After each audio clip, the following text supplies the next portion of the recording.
All right, so another interview that I thought was cool, right? And this was an interview I never watched, but and it's not even really an interview. It's his retirement speech or his retirement announcement from when he retired in '98, right? So I got a little bit of things that he said and that I thought was really important, but I also got some things that he said before his retirement, like he's some things he said before Phil Jackson got hired. He went on David Letterman's show. It was his second year in the season, second year in the NBA. I think it was the year he broke his foot. He went on David Letterman and had a conversation. He said something that I had never heard him say before. I never knew this man said this, but when y'all hear it, I don't know if y'all heard it, but I haven't. This is my first time hearing it. And I was like, that's interesting. That's really interesting that he said that. So it was something he said on David Letterman. Then it was something, that interview that I just told y'all about, that they did in '97. He said something again about when he retired in '93. He kind of went over why he did it. And then we go get to his actual retirement in '98. So this is what he said on Letterman. What do you do in the off season for fun? Play golf. Play a lot of golf? You're a pretty good golfer, aren't you? Yeah, my pro back at Finley Golf Course in Chapel Hill. I cannot say his last name. I just say Eddie I. Eddie I. And is it true that you were thinking maybe of playing pro golf? Really? I quit at the age of 32 and try to get on the PGA Tour. Well, that's tough. That's tough. But if anybody could do it, I guess you could. Well, I had to. I mean, I got to go out and earn some money first, because you can lose a lot on the golf. Yeah. Now, you're 23 now? 23. So you play like 9 more years, and then you're going to switch to golf? Oh, geez, that's good luck. Nice to meet you, Michael. Hope you have a great year next year. Okay. When he was 23, his second year in the league, the year he broke his foot, he's on David Letterman. This is when he's got all these endorsements. He's got Nike, he's got Hanes, he's got Ballpark Frank, he's got daggone he got so many endorsements. It was unreal. He had watch companies, and it was unreal, the endorsements he had flying in at 23. He was getting paid. And this dude said that he liked golf so much that his plan was to retire at 32. He said he was going to retire in 9 years from that day at 32 and go pro in golf. This man was not thinking about trying to be the GOAT. He wasn't thinking about passing Kareem's scoring title.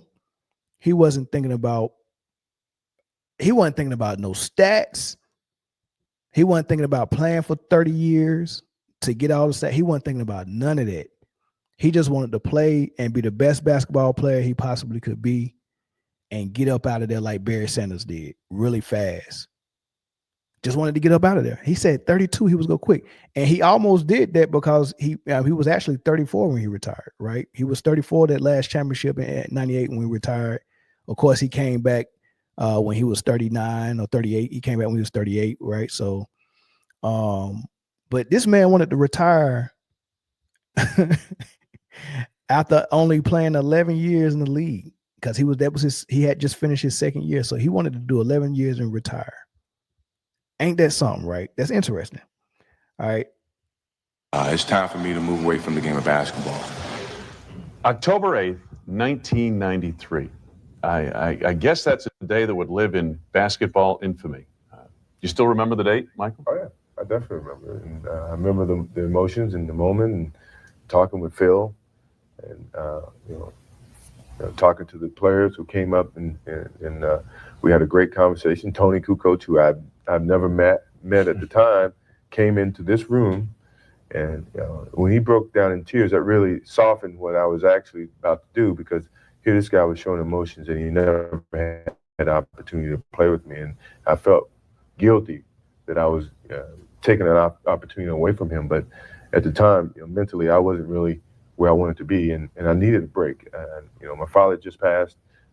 We just finished our third championship season where, we had a lot of different personalities, going against each other, and we didn't seem to be in the same frame of mind as we were the first two. And and the pressure that I was dealing with at the time, was just too much, and I needed a break. I needed a change, and Phil tried to talk me out of it. He actually, gave me a lot of things to think about, and I gave him one. I said, if you can give me one challenge that I can look forward to this season, that could motivate me, then certainly I could change my thought. And he tried one in terms of just being God-gifted talent, and you're depriving a lot of people of an opportunity to enjoy that, and that really wasn't enough for me to push myself into the next season, and I didn't really have the sense of motivation. And it was a great career at the time, and I felt when I walked away that was it.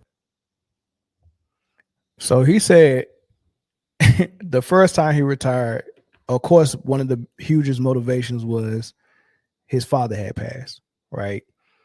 And he said mentally, he was, he was wore out, I guess. They just three-peated, he probably doing a whole bunch of other things, and now he got that weighing on his heart and on his mind that he lost his dad the way he lost his dad. And he was like, I think at this point, I've done most of everything. I mean, that's what he said at the press conference. I've done everything I set out to do in this league. I established myself as the best player. I three-peated, so I won rings. I won multiple. Like if I only won one ring, I would probably have to prove to myself I can get another one. But I just proved to y'all that once I get a team built the way we like it, I can run off 3 straight. I ran off 3 straight. He was like, I didn't have anything else to prove, and he said that there was no challenges that he could present himself or Phil could present him that'd get him up for another grueling season or another run at it. He said it was no challenge that that he could really use, right? And I like that thought process, because one thing we don't like in the military, right, is the the people that won't get out your way, right? Because everything as far as advancement in the military, there are quotas, right? So let's say the quotas come down from the top government officials, and they say that we need this many people in, let's say the Army or the Navy. Let's say the Navy. Let's use the Navy as a military branch. We only need this many people in the Navy. Once we get to that number of people, then we're not asking more people to come in, right? We only maintaining this amount, right? We don't want to go over. We maintaining this amount. Out of those amount of people we are maintaining, every different job, like your job might be to be an electrician, or you might be a mechanic, or you might be a personnel man. Whatever your job is, let's say we only need 100 of those in the entire Navy, right? I'm just using that number, 100 in the entire Navy. Once you reach 100, nobody else can promote to the next rank. Like if I got 100 at this rank, 100 at this rank, 100 at this rank, nobody can promote until one of those people get out. What happens is promotions get kind of slowed down, because once people get to the top, man, I'm staying as long as I want to, and I'm not doing nothing. Once you get to the top, you ain't doing much work. So why would you stick around just to collect that paycheck when you can get your sorry behind out and open up a spot for somebody else to move up that might be younger and who can put some more years in? They trying to stay as long as possible. As long as I ain't getting out, so they kick me out. That people doing 30 years, and like, why? I don't understand. Get yours, get your money, get your rank, get your experiences, get your credentials, and get your happy ass out, so the people below you can promote, right? The NBA is the same way. Like, we got these faces of the leagues that's trying to hog everything up. LeBron James, Steph Curry, and probably even Kevin Durant need to get the fuck out the league. We get it that your body can still go through the season, but y'all shit water. Y'all good players, but y'all can't get that shit done no more. KD couldn't even make the playoffs. Steph Curry was about to miss the playoffs too, but they gave him Jimmy Butler, which is who Phoenix was trying to get as well. They were trying to get Jimmy Butler to come save their season. Steph Curry and Draymond out there looking like shit in shallow water. Can't even get it done no more. Can't even finish the playoff series. You pulling your dang on hamstring. You old. LeBron taking defenses. He ain't played. I mean, he take defensive plays off for the last 10 years. Michael Jordan and Kobe. If Michael Jordan and Kobe, they had the thought process. If I can't play the defense and the offense the way I used to, why am I still here? LeBron is sticking around here knowing he can't even play both ends of the floor for 82 games in a season and give it his all. Why are you here? Why are you making 50 mil a year? Why is Steph making 50 mil a year? Why are you stealing this money? Get out the way and let the stars under you take the reins from you. Michael Jordan understood that. I'm going to get mine and I'm going to get out the way. Especially, I want to get out of here while I'm on top. Why would I want to stick around here stinking like a corpse? Dead but won't lay down. That's what Steph and LeBron is. They dead but won't lay down. Get out the league. And that's what MJ was talking about. Like, I'm going to get in and get out. I'm going to get in and get out. That's what he was talking about. You the reasons for your retirement, feeling about it, to the last time you retired, and why you're so certain this role in it for you. Well, it's very similar. Mentally, I'm exhausted. I don't feel I have a challenge. Physically, I feel great. The last time in '83, I had other agendas. I knew I wanted to play baseball, and I felt that at my age, it was a good opportunity, time to do it. And with the death of my father, and I was basically trying to deal with that. And this time, I'm at peace with a lot of those things. I know, from a career standpoint, I've accomplished everything I could as an individual. And right now I don't have the mental challenges that I've had in the past to proceed as a basketball player. Sure, I'm pretty sure people say, well, it's a lot of different challenges that could evolve. And for me to start something and then in the middle of the season lose interest and lose my motivation, it's unfair to the people that I'm working with and working for and to the fans. So I alleviated that opportunity by saying, this is the perfect time for me to walk away from the game. And I'm at peace with that. And Michael, two questions like Lacey. Is there a record that you wish you could get that you can't get now that you're not playing? And two, are you worried about the spirit of the young players in the game? No, it's not a record that I didn't get that I would love to have gotten. I mean, I'm pretty sure people would say I'd like to lead the history, score the most points in the history of the game, but that I'd rather give up that to get 6 titles, so it's a compensation there. They asked him, now that you're retiring, and mind you, this 98 and he's 34 or 35, right? And he's like, I feel great physically. Like I can still go. Like he just played 82 games and got all the way to the finals to complete another three-peat. And I think he got MVP that year. Like imagine the MVP retiring the year he got MVP, and he won the championship and got finals MVP and played 82 games. Like imagine that guy retiring. It don't make sense, right? So they don't understand. They asked him like, man, they basically were saying you don't want to go get Kareem's record, because at the time he retired, I think he was number 2 behind Kareem.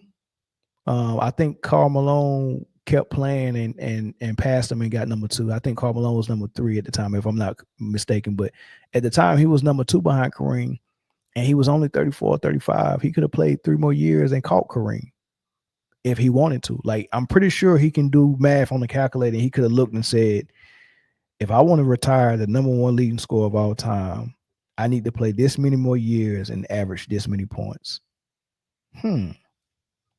But no, he said, no, I mean, like, I would rather have the 6 rings. That was his thought process. I would rather have the 6 rings. That's a different mentality.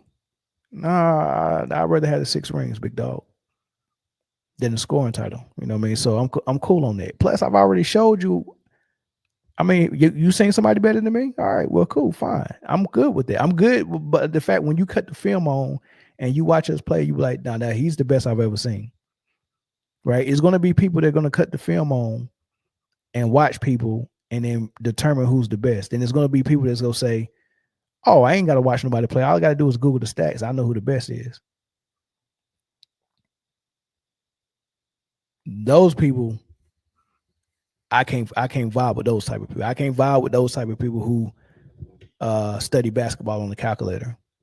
Well, if you carry the 1, you know, I told somebody Jokic is not a good defender. He was like, actually, if you take this and you take his defensive win shares, and if you carry the 1 over here, and then if you add his I don't know what he be doing, just calculate him, and then he'll be like, oh, well, according to my calculations, he's a good defender. Man, get the hell out of here, man. According to my calculation, hold on, this is how they be too. This is how they be right here.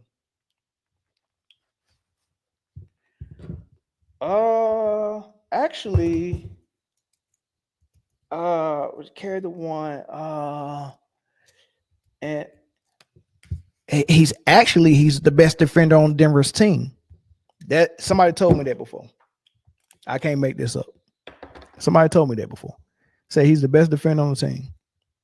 I said, God bless America. We got some special people out here, man. Special people. I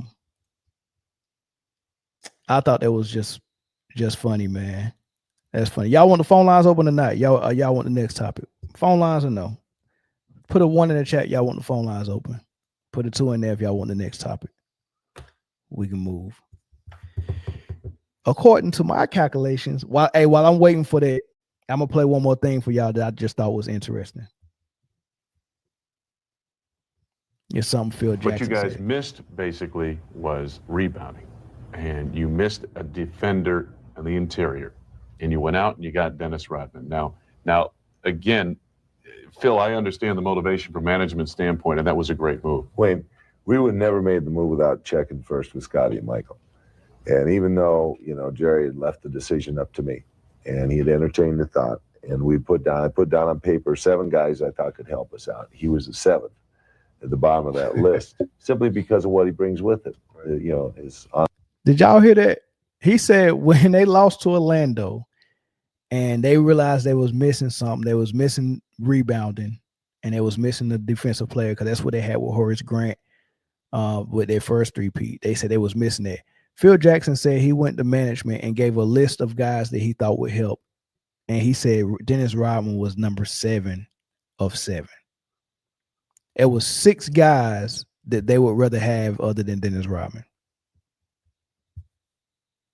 Let that sink in. I thought that was interesting.